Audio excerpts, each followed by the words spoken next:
Ang susunod na programa ay rated PG. Patnubay at gabay ng magulang ay kailangan sa mga batang manonood.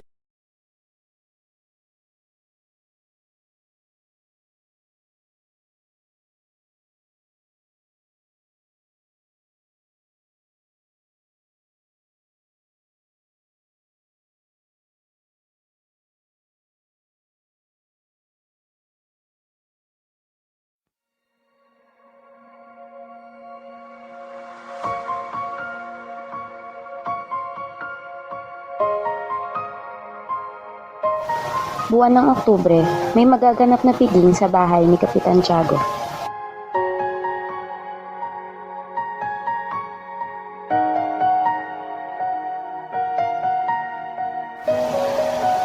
En grande ang nasabing handaan.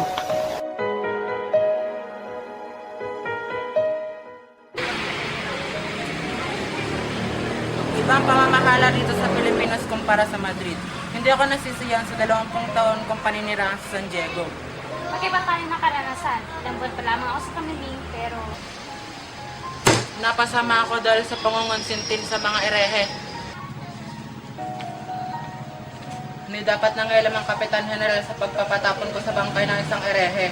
makakarating to kay Kapitan General.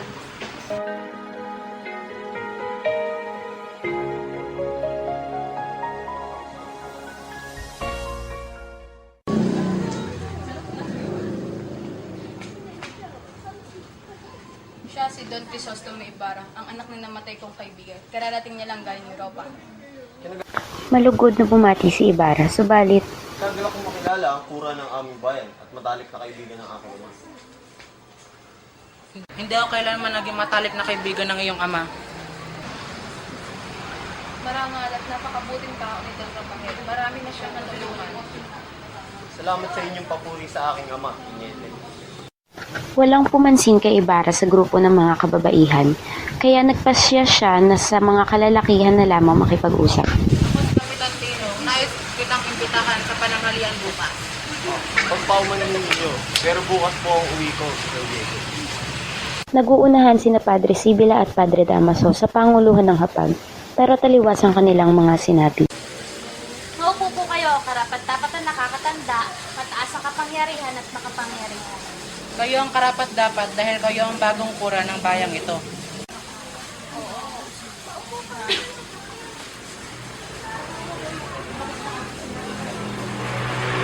Ilang taong kayo sa ibang bansa, di mo iba? Halos 7 taon, pero hindi ko malilimutan ang bayan. Humanga sila sa kahusayan ni Ibarra sa pagsasalita ng wikang dayuhan, maliban kay Padre Damaso. Yan lang ba natutunan mo? Nagsayang ka lang ng kwarta. Kahit batang paslit, alam ang sinasabi mo. Nagkaroon ng tensyon sa pagitan ng dalawa. Bago pa lumala ang tensyon, nagpasya na si Ibarra na lisanin ang hapagkainan. Naglalakad si Crisostomo ng walang direksyon hanggang makarating siya sa liwasang Binondo. Wala pa rin palang pinagbago dito. Sana'y hindi mo sapitin ang nangyari sa iyong ama. Malapit pala kayo sa aking ama. Maaari niyo ba ikwento kung anong nangyari sa kanya? Batid ng lahat ng pagkamatay ng iyong ama sa pinagbuwan.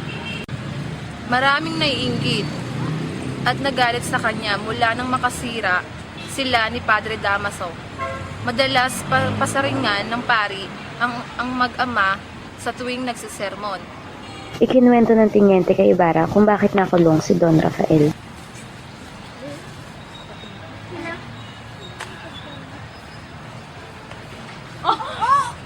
Ipinagtanggol ni Don Rafael ang bata sa kolektor. Aksidenteng nabugok ang ulo ng kolektor nang tumama sa bato. Narinig ni Ibarra ang malamyos na awitin ng orkestra mula sa bahay ni Kapitan Tiago. Lalo itong nagpalungkot sa kanya.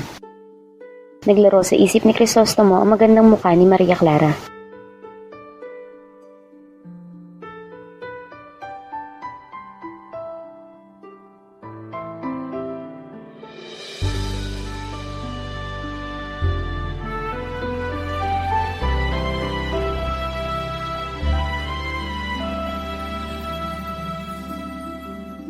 Moments of love, close beside you in the warmth of the light, all through the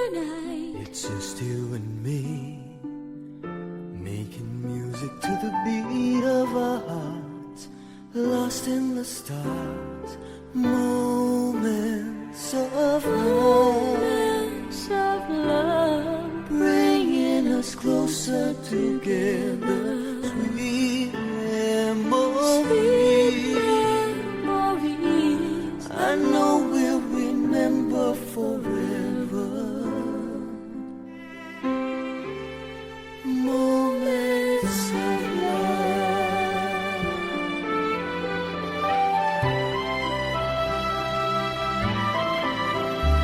My lover, my friend, My I friend, can tell you all the things that I feel.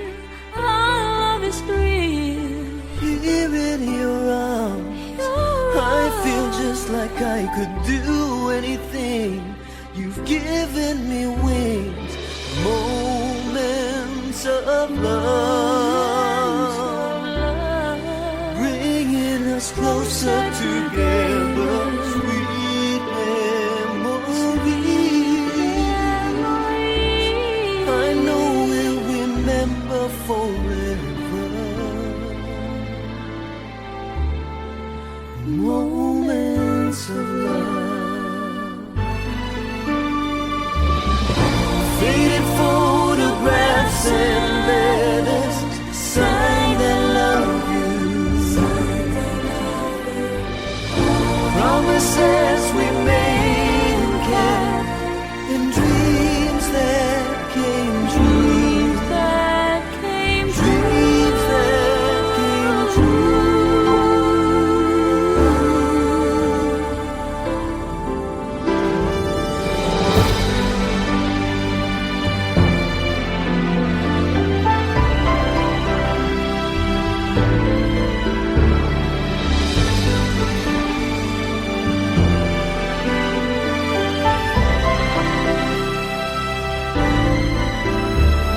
And day after day, we'll fill our lives with moments of love,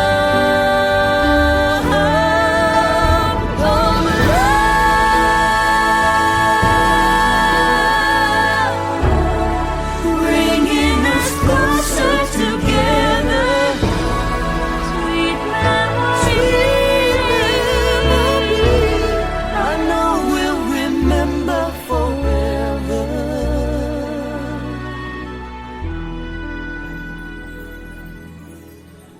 Moments of love.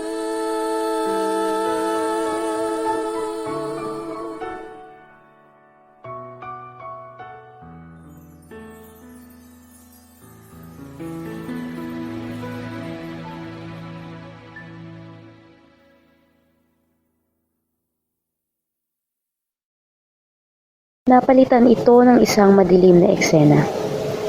Ang kanyang ama. Isosto mo.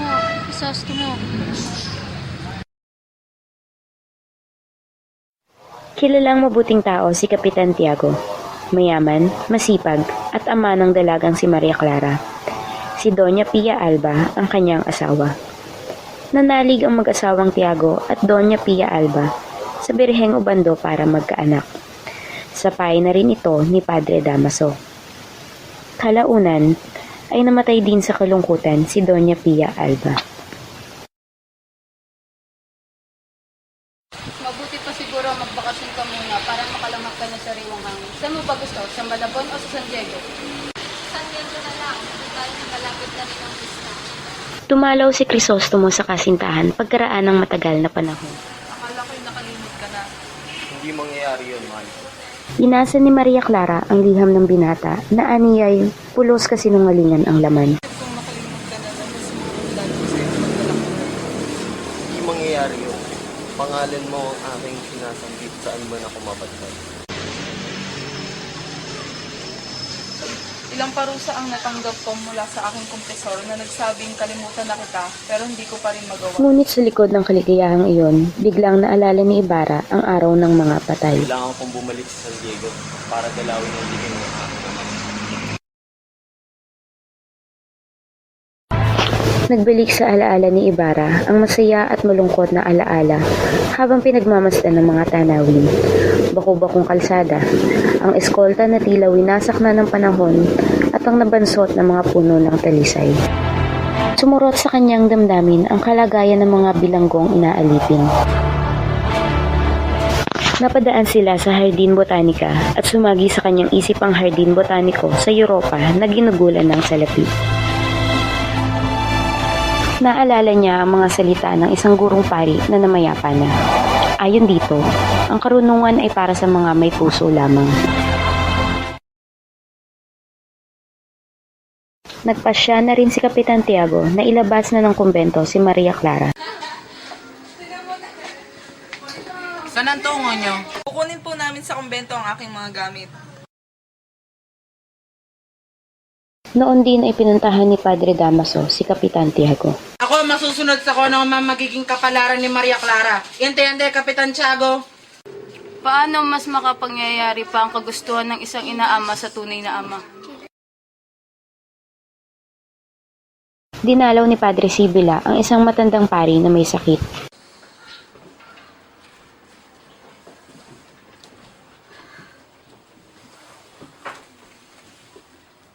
Nagkaroon ng piging sa bahay ni Kapitan Tiago at dumalo si Crisostomo Ibarra. Mabuting tao siya, taliwas sa pinahiwatig ni Padre Damaso.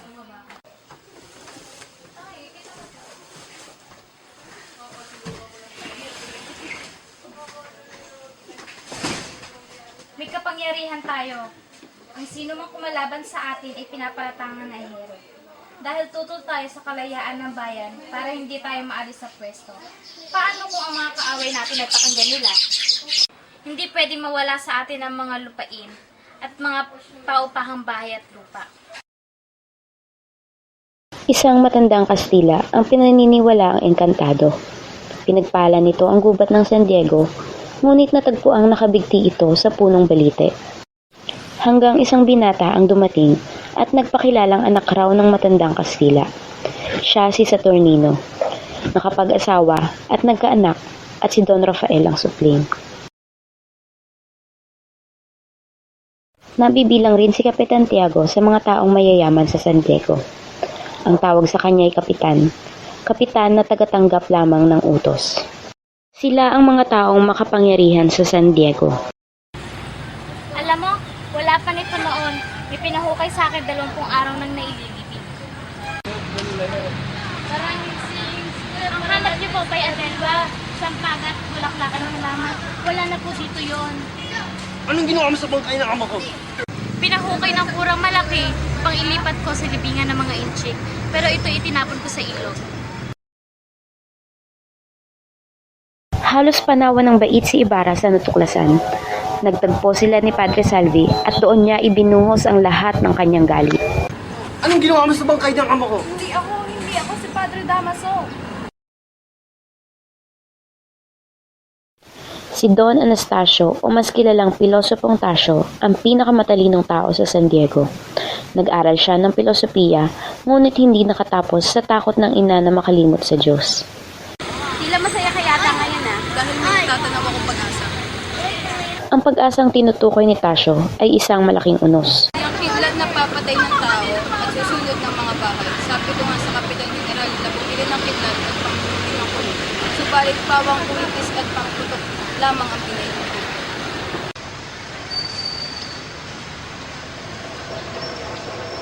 Kapag kayo uwi, naghihintay ng inyong ilan nag-aanda ng mga pagkain. Hindi pa nagkawala ng gabi. Kuya, natatakot ako. Umuwi na tayo. Tiyak na hindi papayagan nanay na pinapalo ako. Hindi maaaring mamatay tayo sa gutom. Bayaran na lang natin ang sinasabi nilang ninakaw ko para hindi tayo pagbintangan. Halagang 32 piso iyan, hindi kasya. Dumating ang sakristan mayor at galit ng pinagmulta si Basilio ng 25 dahil sa muling pagtugtog ng kampana. Hanggang alas 10 lang kayo pwede umuwi. Hanggang alas 9 na lamang maaaring maglakad sa kalsada, mahuhuli kami ng wagyang sibil. Dinala ng sakristan mayor si Crispin na hindi batid ni Basilio kung saan ito dadalhin. Halika dito! Kuya, papatay nila ako. Wag mo akong iiwan. Naghihintay na si Sisa sa pagdating ng mga anak. Magagabi na, wala pang mga anak ko.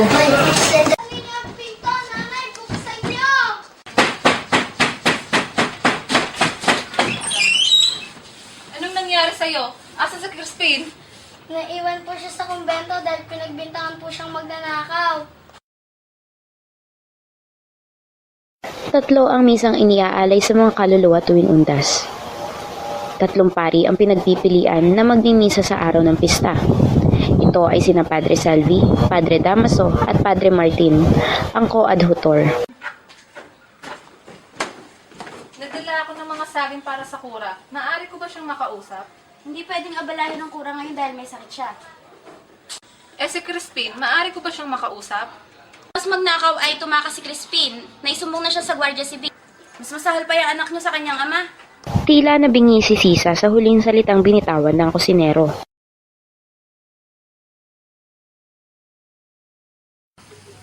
Sa lawang iyan, itinapon ang bangkay ng inyong ama. Ipinagtapat ng asapulturerang gumawa niyon sa amin ni Teniente Guevara. May utang na loob ako sa iyong ama. Gayong ang nagawa ko lamang ay makipaglibig. Sinabi ninyong tumutulong ang aking ama sa pagpapaaral sa mga bata. Nais kong ipagpatuloy ang ginawang pagtulong ng aking ama sa halip na hanapin ang katarungan sa kanyang sinapit. Marahil ay higit niyang ikalulugod iyon. Ano bang higit na makakatulong sa kanila? Makakatulong sa mga bata ang pagkakaroon ng gusali ng paaralan. Sa ilalim ng puno at silong ng kumbento ginaganap ang klase. Nagagalit ang kura dahil naiistorbo sila. Ayaw din ni Padre Damaso na gamitin ang wikang Kastila sa pagtuturo. Nauunawaan ni Crisostomo Ibarra ang lahat ng idinaraing ng guro, kaya't nangako siyang tutulungan ito. Huwag kayong mawalan ng pag-asa. Inimbitahan ako sa pulong sa darating na tribunal. Magandang pagkakataon ito upang marinig ang inyong mga problema upang ito'y masolusyonan. Dumalo si Crisostomo Ibarra kasama ang guro sa isang pulong sa tribunal. Nahati ang mesa, isang lugar para sa matatanda, ang Partido Konserbado, at Partido Liberal na kinabibilangan ng mga kabataan. Kilalang mayaman sa San Diego si Kapitan Basilio at mahigpit na karibal ni Don Rafael sa lahat ng bagay. Siya ang unang nagpresentang magsalita. Bagamat ako ang unang magsasalita, hindi nangangahulugang ang pinakahuli walang kwenta ang magiging pahayag. Pinigyang daan ang mga sasabihin ni Kapitan Basilio, ngunit maligoy ang kanyang mga pananalita na walang kinalaman sa usapin. Sana'y makinig muna kayo sa aking imumungkahi bago kayo tumutol. Dahil tiyak na may ibigan nyo ang mungkahi ng mga kabataan.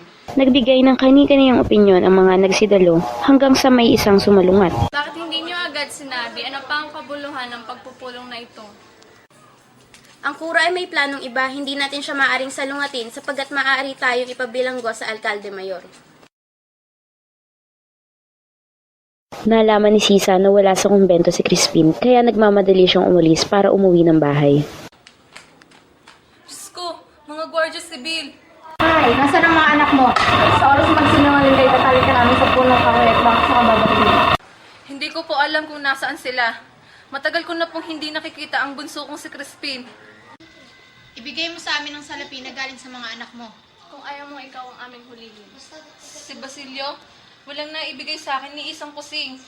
Dinampot ng mga Guardia Civil si Sisa. Nabilanggo si Sisa sa kwartel ng 2 oras bago siya pagpasyahang palayain ng alperes. Ang idinulot na kapighatian sa kanyang isipan ay, Mga anak ko, nasan na kayo? Basilio! Crispin! Mga anak ko!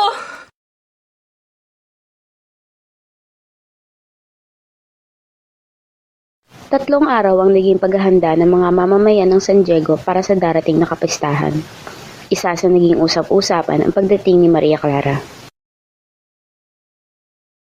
Pagkaraan ng 3 araw, ay muli nagkita ang magkasintahan. Ayoko makasama ang kura sa ating pamamasyal. Ipapahanda ko ang lahat ng kailangan sa pamamasyal bago magbukang liwayway. Pakiwari ko'y binabantay niya ang lahat ng kilos ko. Natatakot ako sa kanyang mga tingin. Tinatanong din niya sa akin kung napapanaginipan ko raw ba ang sulat at ang aking ina. Kailangan ko siyang kombidahin. May kaugalian tayo dito. At kahit wala sa loob ni Ibarra, Maaari pa kayong dumalo sa aming pamamasyal sa bukid. Sa Batis po, sa may gubat ni Daraos, malapit sa puno ng balite. Para patunayan kung wala kang sama ng loob loob sa nangyari. Tinatanggap ko ang iyong paanyaya. Butas ang bangkang sinasakyan ng mga lalaki, kaya't nagsama-sama na sila sa iisang bangka. Ang bangkero ay walang iba kundi si Elias. At dumating ang panganib. Hindi nagdalawang isip si Elias na labanan ng buwaya sa ilog. Subalit, hindi nagpabayaan ni Ibarra na mapahamak ang bangkero, kaya isang hieroglipiko ang ipinakita ni Pilosopong Tasyo kay Ibarra. Hindi ako sumusulat para sa aking panahon, kundi para sa hinaharap. Sasabihin nilang hindi pala lahat ay natutulog sa panahon ng kanilang mga ninuno. Magpapatayo ako ng gusali ng paaralan dahil naniniwala akong ang kinabukasan ng ating bayan ay nasa edukasyon. Humiki ka ng payo sa mga kura, higit na matagtagumpay ka kung mauunawaan nila ang iyong intensyon. Hindi makalimutan ni Ibarra ang salitang binitawan ni Pilosopong Tasyo na hango kay Balagtas. Paalala ito dahil batid ng matanda na maraming nais magpabagsak kay Ibarra. Ika-10 ng Nobyembre, bisperas ng pista ng San Diego. Ang bawat isa ay nagpapakita ng karangyaan ng kanilang tahanan. Isang lakit ang regalo ni Kapitan Tiago sa anak. Tanggapin mo to, anak, at iyong ingatan. Salamat.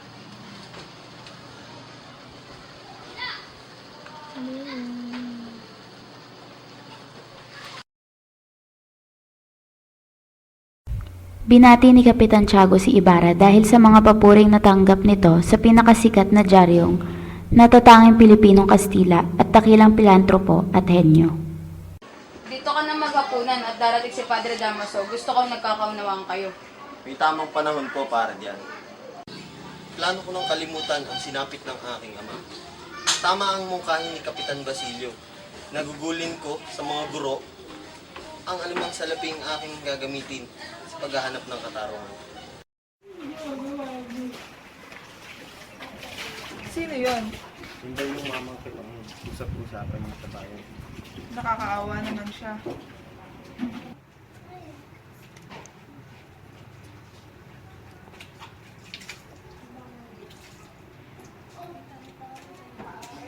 May panauhin na naghihintay sa silid-aklatan ni Ibarra at ito'y walang iba kundi si Elias. Sinabi ni Elias na dahil minsan na siyang niligtas ni Ibarra, ay nais naman niya itong iligtas sa kapahamakan. Tinanong ni Ibarra ang tunay na pakay ni Elias at ito ay para ipaalam ni Elias kung sino ang tunay na kalaban ni Ibarra upang siya ay makapaghanda. Sinabi ni Elias na nakita niya ang lalaki na kausap si Nol Juan. Naghinala siya dahil hindi ito humingi ng malaking sahod. Kung hindi namatay ang lalaki, ay plano ni Elias na tuklasin pa mula rito ang ilang mahalagang impormasyon. Tinanong ni Ibarra kung sino si Elias, ngunit ang tanging sagot nito ay nawalan siya ng tiwala sa tao dahil sa kawalan ng katarungan.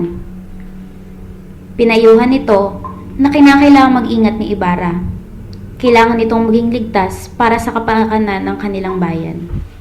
Lang isang araw ang bayad sa mga manggagawang mula pa sa ibang bansa ang pagpapatayo sa ospital. Yan ang dapat tularan. Ngayon pa lang ay pinarurusahan na ang ama ng isang ulupong. Mamamatay din siyang walang mahigaang banig. Pinakaiwas-iwasan kita, pero dinala ka sa akin ng Diyos para akong humatol sa'yo. Resource na mawag!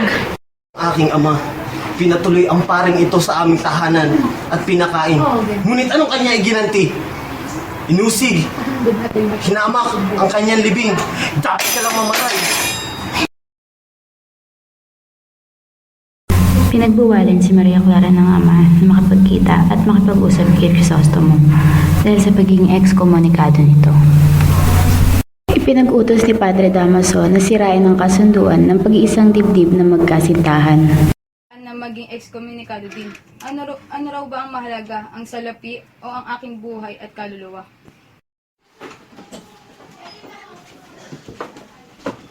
Huwag kang umiyak, anak. Maipakikilala raw sa iyong katipan si Padre Damaso mula Europa. Nalalaw ka na ba, Santiago? Anong akala mo sa anak mo? Para lang nagpapalit ng baro? Ang pagpapalit ng nobyo?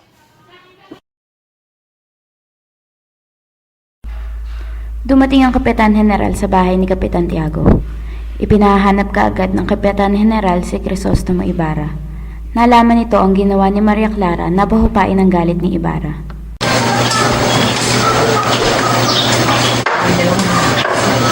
Nagpapasalamat ako sa inyong ginawa. Babanggitin ko to sa hari at dapat kayong gatimpalaan. Napansin ng Kapitan General na balisa si Maria Clara. Hayaan niyong mapatunayan kong hindi lamang parusa ang katumbas ng katarungan, kundi gantimpala rin. Napamaang ang mga reverensya. Naramdaman nilang malamig ang pagtanggap sa kanila ng Kapitan General dahil sa kasalanan ng isang pari. Hangad ko ang mabilis na paggaling ni Padre Damaso. Sa aking palagay ay dapat na siyang maibalik sa Espanya. Pagpalain kayo sana ng Diyos. Si Crisostomo Ibarra ay ekskomunikado. Binaliwala ng Kapitan General ang anumang sumbong ng mga pari laban kay Ibarra. Sa halip ay Imumungkahi ko sa hari ng Espanya na dapat kang bigyang parangal dahil sa mitihing mo makapagpatayo ng paaralan. Wala dapat kayong ikabahala sa nangyari. Hinahangaan ko ang pagpapakita niyo ng pagmamahal sa inyong ama. Hindi na dapat maulit ang pangyayari sa pananghalian. Bigyan niyo ng kalinuwagan si Ibarra sa kanyang magandang layunin at proyekto. Kapitan Tiago, pinagpupurihan ko ang iyong anak at iyong magiging manugang at magpipresenta ako bilang padrino sa kanilang kasal.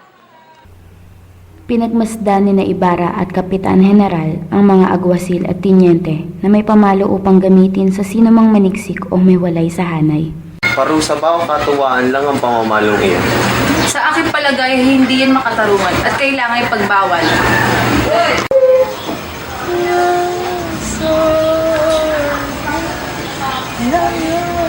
Ako ba ang dahilan ng kanyang kasawian?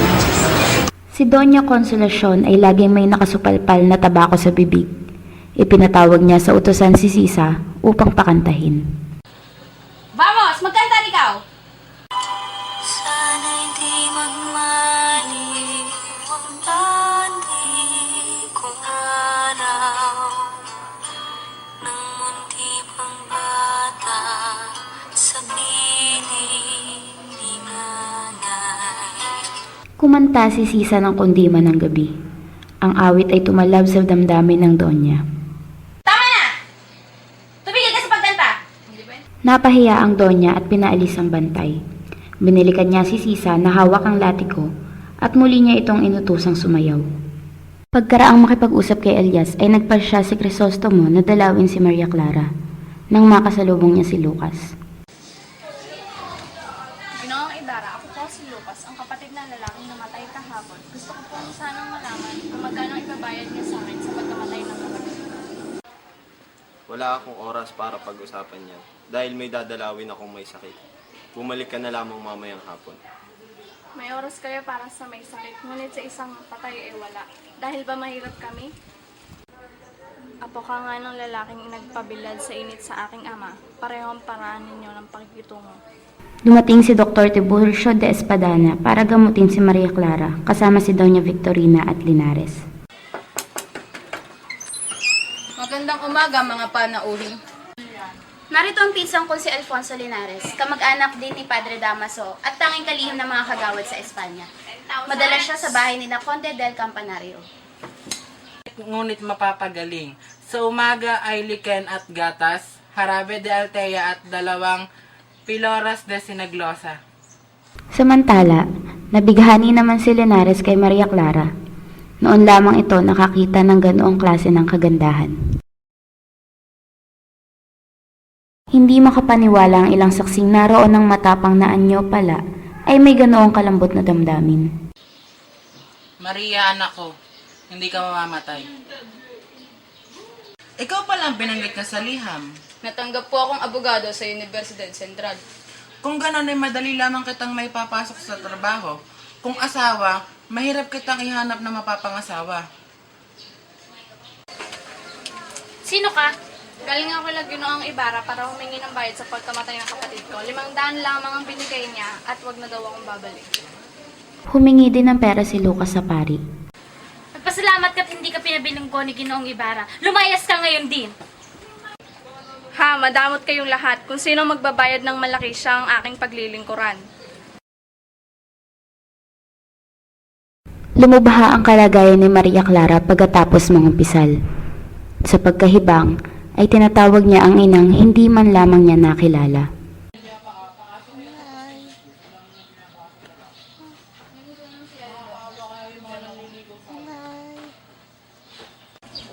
Tiyak na magdaramdam si Maria Clara sa pag-alis ni Padre Damaso. Parang tunay na ama na ang turing niya dito. Mabutit hindi mo pinahintulutang magkausap si Maria Clara at si Crisostomo. Baka lalo pang lumubha ang kanyang kalagayan. Mahusay ang aking asawa na pagaling niya si Clarita. Gumaling si Maria Clara dahil sa kanyang pangungumpisal. Elena Ibarra, ititigil ko lamang ang pagbibigay ng gamot na ito kapag ikaw ay nakaramdam na ng pamiminggi. Nasaan si Ibarra? Hindi pa ba niya ako sinusulatang muli? Mainit ang ulo ni Doña Victorina dahil walang nagbibigay ng pugay sa kanila. Kaya't nang mapadaan siya sa bahay ni na Doña Consolacion. Itong babaeng ito naiingit to sa akin eh. Ako may inggit sa'yo? Ha? Sa kulot mong buhok?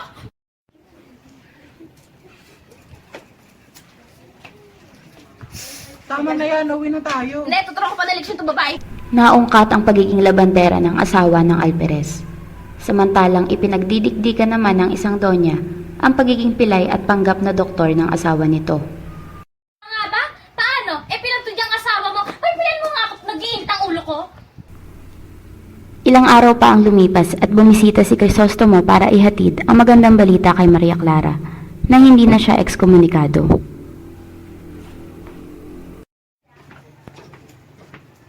May bisita ka pala. Babalik na lang ako sa ibang araw. Ang tahanan namin ay laging bukas para sa iyo. Malungkot na tila dinudurog ang puso ni Crisostomo. May tiwala ako kay Maria Clara, pero nag-aalala at nasasaktan pa rin ako.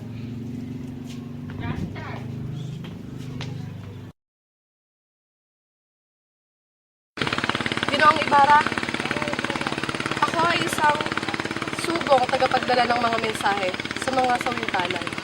Isinalaysay ni Elias ang naging pag-uusap nila ni Kapitan Pablo. Pagbabago sa militar, pari, pagbibigay ng katarungan, paggalang sa karangalan ng tao, pagbabawas ng kapangyarihan na nagdudulot ng maraming kaguluhan. Maaari akong humingi ng tulong, ngunit hindi ganoon kadali ang pagbabago. Naniniwala ka ba na kailangan gumawa ng masama bago gumawa ng mabuti? Naniniwala ako na kapag ang sakit ay malala, kailangan itong gamutin ng mahapding lunas. Dahil sa takot, kaya dumarami ang masama. Totoong may ginagawa silang kabuktutan, pero nagdudulot din ito ng kabutihan. Dahil nagkakaroon ng takot ang mga salarin sa otoridad. Hindi ako mahusay magsalita. Naniniwala din akong tapat ang pag-ibig. Ang pag-ibig niyo sa bayan. Pero maaari ko bang sabihin sa Diyos na lamang kami umaasa? Umaasa ng awa? Tungkulin ng bawat isa sa ating magmahal sa bayan, pagkat utang natin dito ang ating kaligayahan. Huwag kang mawala ng pag-asa. Isang tenedor de libros sa Maynila ang aking nuno. Napagbintangan nanunog, nahatulan, at pinahirapan dahil wala kaming pambayad ng abogado. Itinakwil siya, namundok, malaon ay di kinaya, ang hirap at dusa kaya nagbigti. Natuklasan ko ang tunay na pagkatao ng aking ama. Patuloy ang kasawian ng aking pamilya. Pinalulungkot ko ang kanilang sinapit na kasawian. Ngunit kailangan natin maghintay ng tamang panahon. Ang isang kasamaan ay hindi magagamot ng isa pang kasamaan. Balisa si Linares dahil sa seryosong pahayag ni Doña Victorina na kung di niya hahamunin ng Alperes ay ibubunyag nito ang kanyang pagkatao. Naniniwala akong mapapatawad ni Padre Damaso si Ginoong Ibarra kung hihingi ito ng tawad. Buong giliw na kumamay kay Crisostomo si Padre Salvi na labis na pinagtakhan ng binata. Nagagala kong matapos na ang iyong mga suliranin. Batid ni Ibarra ang pagtatampo sa kanya ni Maria Clara. Sinang, nagagalit ba sa akin si Maria Clara? Mabuti raw ay kalimutan mo na siya. Ipapakasal siya ng ama at ni Padre Damaso sa binatang iyan. Iyon ang sabi niya. Kausap mo na ba si Elias? Hindi. Ngunit siguradong kasama siya. May utang na loob siya kay Ginoong Ibarra. Yan din ang dahilan kung bakit ako sumalis sa Kilusan. Ipinadala ni Ginoong Crisostomo sa Maynila ang aking asawang may sakit para ipagamot. Huminto sa paglalakad ang anino at tiniyak na walang sino mang nakasunod. Subalit,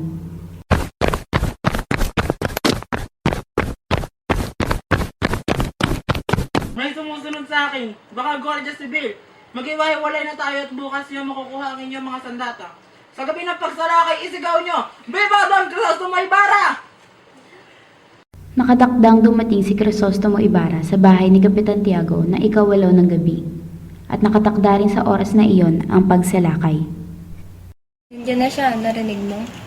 Lalapitan sana ni Maria Clara ang kasintahan ngunit nakarinig sila na magkakasunod na putok ng baril. Natigilan si Crisostomo at hindi na nakapagsalita.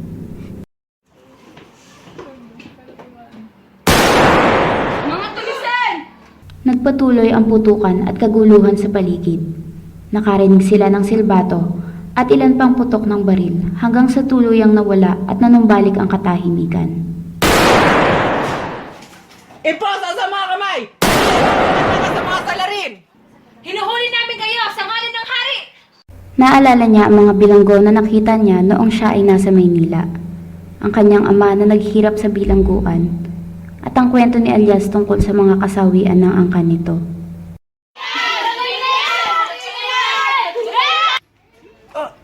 Yan! Yan yung ganyan! Napapala ng ganyan! Walang gustong dumamay sa kanya.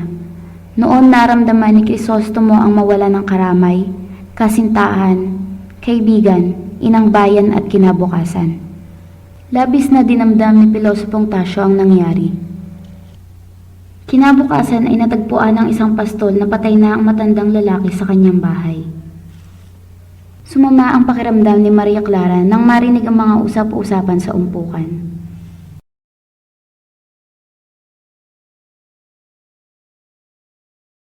Nangako ako sa bangkay ng aking ina na paliligayahin kita sa kahit anumang paraan.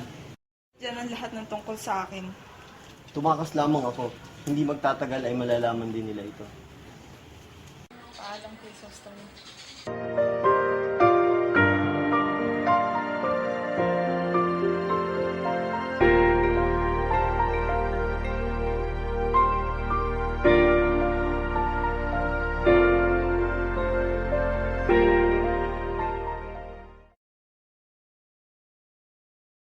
Mabilis na sumasagwan si Elias patungo sa San Gabriel. Tinabunan ng damo ni Elias ang katawan ni Ibarra na nakahiga sa loob ng bangka. Nag-uusap sila.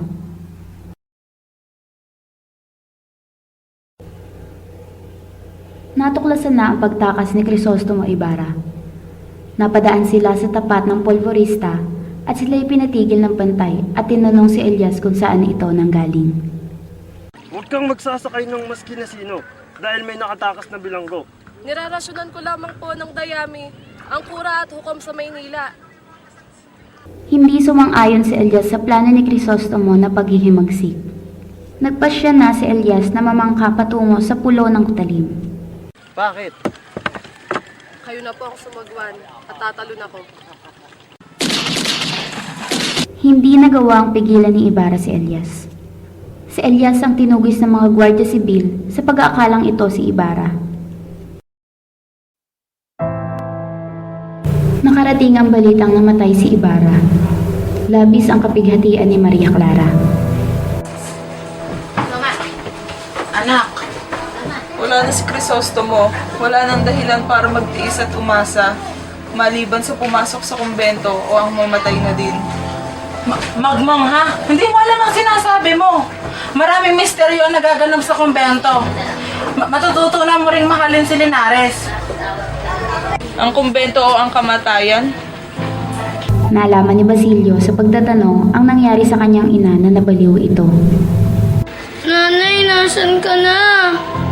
Hinanap ni Basilio ang ina hanggang sa natagpuan niya ito. La. Crispy? Basilio? Basilio! Crispy!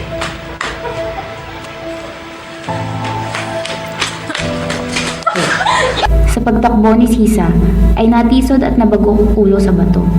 Namatay ito. Inay! Inay!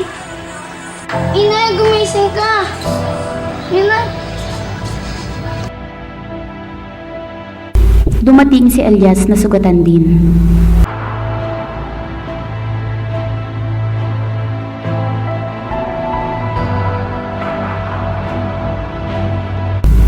Habang naghihintay na maging obispo si Padre Salvi, ay nanungkulan pansamantala sa kumbento ng Santa Clara na pinapasukan ni Maria Clara at maminsang nagsesermon. Umalis na rin ito ng San Diego at nanirahan na sa Maynila. Ilang linggo naman bago maging mongha si Maria Clara, ay dumanas ng paghihirap ng damdamin si Kapitan Tiago kaya nagkasakit. Samantala, lalong pinagbuti ni Doña Victorina ang pagbabalat kayong isang taga-Andalusia. Si Don Tiburcio ay hindi na niya pinakikilos o pinagsasalita man lang. Madalas rin itong walang pustiso at hindi na natatawag para manggamot. Nailibing na si Linares sa sementeryo ng Paco dahil sa karamdaman. Ang Alperes ay naging tenyente at nagbalik na sa Espanya at iniwan ang asawang si Doña Consolacion. Ang ibang tao sa San Diego ay nanatiling buhay, samantalang ang iba'y namatay sa sakunang pagsabog ng Bapor Lipa. Walang makapagsabi ng naging kapalaran ni Maria Clara sa loob ng kumbento.